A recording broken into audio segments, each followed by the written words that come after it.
do medo à fé. Como fazer essa caminhada? Eu gosto de Davi, quando no Salmo 56, ele diz: quando eu fico realmente com medo, eu recorro a ti, ó Deus, com confiança. Eu tive medo, eu tenho que admitir.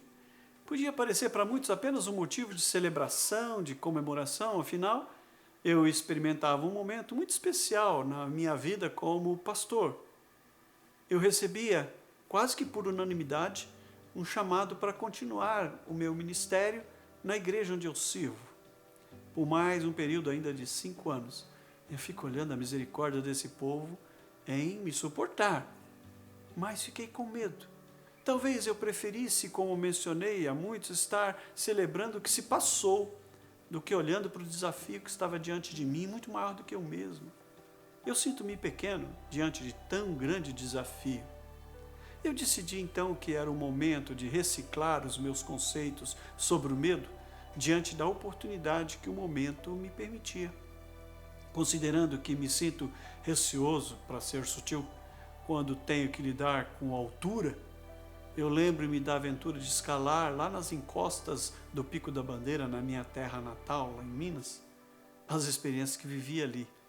Creio que o medo numa montanha pode ser um inimigo que nos paralisa, ou pode ser um amigo nos ensinando a lidar com limites responsáveis em relação a você mesmo e à própria natureza criada por Deus. Também fazer uma escalada com alguém pode ser útil para podermos verbalizar o nosso medo e receber um conselho, principalmente se essa pessoa é alguém mais maduro ou experiente que nós ou que conhece aquele lugar. É preciso entender que o medo muitas vezes paralisa-nos. Pode paralisar-nos, inclusive, e inibir o nosso potencial. O medo, escreveu um psicólogo americano chamado Hunter Hancock, o medo nos priva de nosso potencial, faz-nos menores do que realmente nós somos. William Shakespeare também diz algo a respeito. Ele diz: as nossas dúvidas são traidoras e nos fazem perder aquilo que poderíamos conquistar se não fosse o medo de tentar.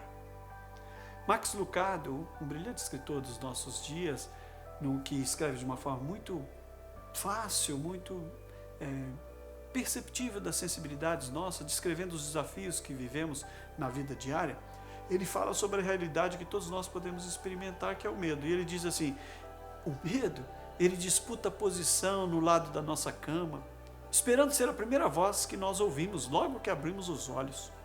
Cobiça os nossos pensamentos quando nós estamos acordados, aquelas primeiras emoções que nascem lá ainda no travesseiro. Ele nos desperta com palavras de preocupação, incita com pensamentos de tensão. Se você tiver medo do dia, antes de começar o seu dia, tenha uma certeza, diz ele: o seu gigante ficou ao lado da sua cama. É assim, portanto, que o medo pode destruir os nossos sonhos. Você não vai a lugar nenhum, nem realiza nada sem que cultive um sonho. Por isso, alimente a sua mente de sonhos e cultive-os, pois a pessoa em que você está se tornando, o que você realiza, a alegria que você experimenta, a realização que você almeja, tudo isso está atrelado aos pensamentos que percorrem a sua mente, que descem ao seu coração. Mesmo quando os nossos sonhos são despedaçados, Ele nos abre portas para sonhos melhores, os quais não damos o devido valor, até que os outros sonhos aos quais nós damos valor indevido sejam destruídos. Você já foi surpreendido com situações assim? Esses sonhos destruídos acabam com as falsas expectativas que podemos nutrir, como a ideia de uma vida vitoriosa, perfeita, sem qualquer luta, sem fracasso. Vitórias e fracassos nos habitam. Creia isso. É preciso reconhecer com sinceridade. As nossas lutas, nossos fracassos são eventos reais na nossa vida. Tem um livro muito interessante de Larry Crabb, chamado Sonhos Despedaçados. Ele nos ensina que os nossos sonhos despedaçados é que ajudam-nos a descobrir a nossa verdadeira esperança. Precisamos da ajuda dos sonhos despedaçados para nos pôr em contato com aquilo que mais ansiamos para criar um anseio perceptível de sonhos melhores ainda. E viver em função dos sonhos melhores gera uma sensação nova e desconhecida, que com o tempo nós reconheceremos e chamaremos de alegria. Ainda podemos dizer que o medo embota a nossa visão, ofusca a nossa visão. Lembre-se daqueles 2 discípulos no caminho de Emaús? Eles não conseguiram nem enxergar que era Jesus que estava ali, o Cristo ressurreto. Se você estiver atento, verá que muitas vezes o medo é infundado. Você teme o que sequer vai acontecer. Uma visão correta faz diferença na sua maneira de encarar a vida. Foi o nosso mestre que nos ensinou. São os olhos a lâmpada do corpo. Se os teus olhos forem bons, todo o seu corpo será luminoso. Se, porém, os teus olhos forem maus, todo o teu corpo estará em trevas. Está lá no Evangelho de Mateus, capítulo 6, versículos 22 e 23. Por isso, permita-me um desafio a você. Quero desafiá-lo nesse dia. Vença o seu medo. Tenha fé no que Deus pode fazer.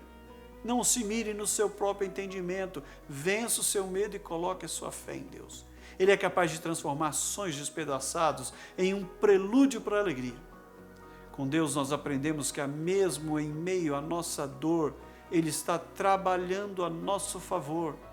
Em algum ponto, de forma que muitas vezes não conseguimos entender a priori, Ele opera de modo visível a nosso favor. E se você julgar isso apenas uma coincidência, eu quero dizer a você, saiba que ela é apenas uma forma dele manter o seu anonimato e agir na sua vida. O apóstolo João descreveu a sua experiência com o medo, enfatizando um antídoto para ele. Ele escreveu: no amor não há espaço para o medo.